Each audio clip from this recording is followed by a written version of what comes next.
This video is sponsored by Mark 7 Car Wash Equipment, providing clean, dry, shiny cars for over 50 years. Visit mark7.net for more information. Hello and welcome to Unscripted, the video series that connects you with market leaders. Today on our Unscripted video, we welcome Pierre Leclerc, Tunnel Manager for Mark 7 Equipment Inc. Hello, Pierre, and thank you for joining us today. Hello, Rich, and thank you for inviting me. Sure. So today's topic is on the potential of compact tunnel car washes. And Pierre, maybe it's good if we started off with a definition. So what is the typical length of what would be considered a compact tunnel car wash? Yeah, great question to start with. So yeah, basically for us at Mark 7, we consider a compact or a mini tunnel for building in the 40 to 50 foot range. So I would say another way of seeing it is if you can put a tunnel in a building initially designed for an in-bay automatic and still deliver a great wash quality, then we talk about mini or compact tunnel. Okay. Now, Pierre, in your opinion, what has caused the emergence and popularity of compact tunnel car washes over the past few years? Yeah, sure. So what we saw is that our customers, they've become more and more professional and precise in the way they select their car wash location. And as a result, we see more and more sites with very high volume for in-bay automatic. This in-bay automatic can reach about 2,000 washes a month and sometimes some peaks above 150 a day. So our customers see that there is even more potential and they want to use it. So we need to find some solution to generate more throughput in the same footprint. So there is also other impact. We saw, for example, the impact of the seasonal pass memberships. It's a big success for tunnels, but more and more gas stations, C-stores, in-bay automatic are also doing it. It creates more traffic, so the need to increase capacity. And I would say the last thing we saw, it's a pure real estate optimization. You know, on a C-store forecourt gas station, especially for new sites, you know, our competitors, they are Starbucks, McDonald's. So when you have some very valued land, you want to optimize your return on investment. So if you can create more margins with the same footprint, then the car wash becomes even more attractive, I would say, compared to the business I mentioned above. So that's the three things that we saw. Okay, certainly makes a lot of sense. So when comparing a standard length tunnel to a compact tunnel, Pierre, are there any opportunities or limitations that our viewers should be mindful of? Are car counts similar? Are the services that are offered similar, for instance? Yeah, that's a great question, because definitely, you know, the mini tunnel are different than long tunnels. So the first thing that I believe, have to keep in mind is that we still want to deliver clean, dry, shiny car on a smaller footprint.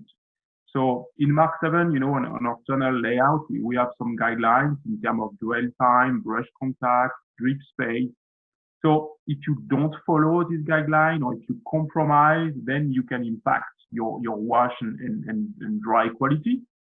So basically, if we go back to this formula, you know, the time is distance divided by speed.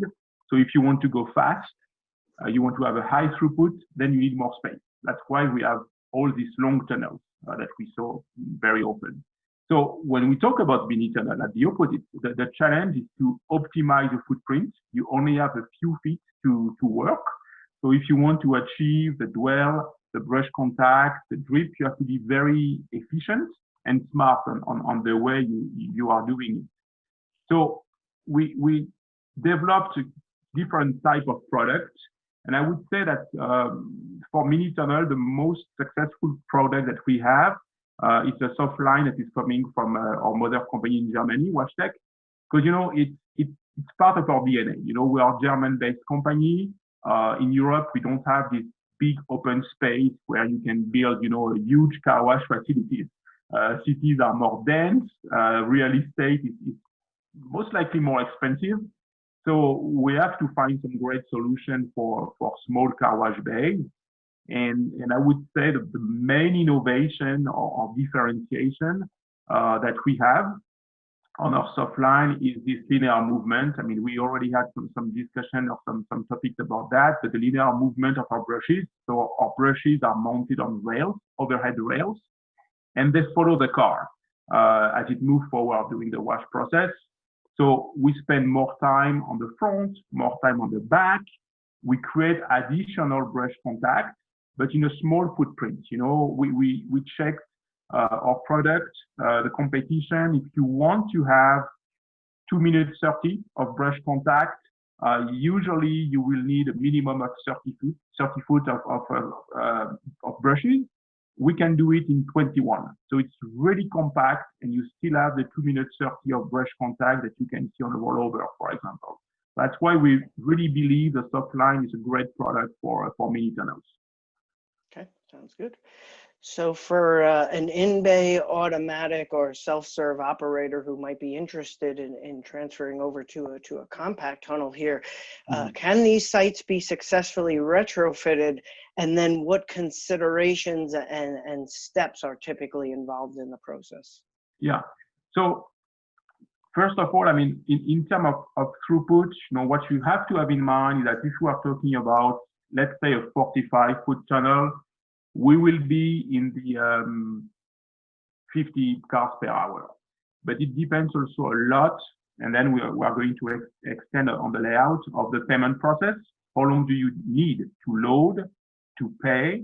If you take more than 1 minute 30 to pay, you create a bottleneck. That's why we see a lot of RFID, license plate recognition, all these type of devices to avoid to create bottlenecks. Because usually when we upgrade from an in-bay automatic to a mini tunnel, we only have one lane for payment. So we need to go fast for payment. The other thing to think about is really the layout of the site. You know, we need some time for some space, sorry, for the curve radius to have the car straight, to load the car. So if you have a site with just a curve right before the car wash building, it's not going to work. You know, that's the type of thing we are checking. Couple of other things for sure. What is under the wash bay? If you have some tanks, some pipes, it's going to be challenging because we have to dig a trench. So that's the type of thing to check before, at the very early stage, I would say, of reload from in-bay automatic to mini tunnel project. Okay.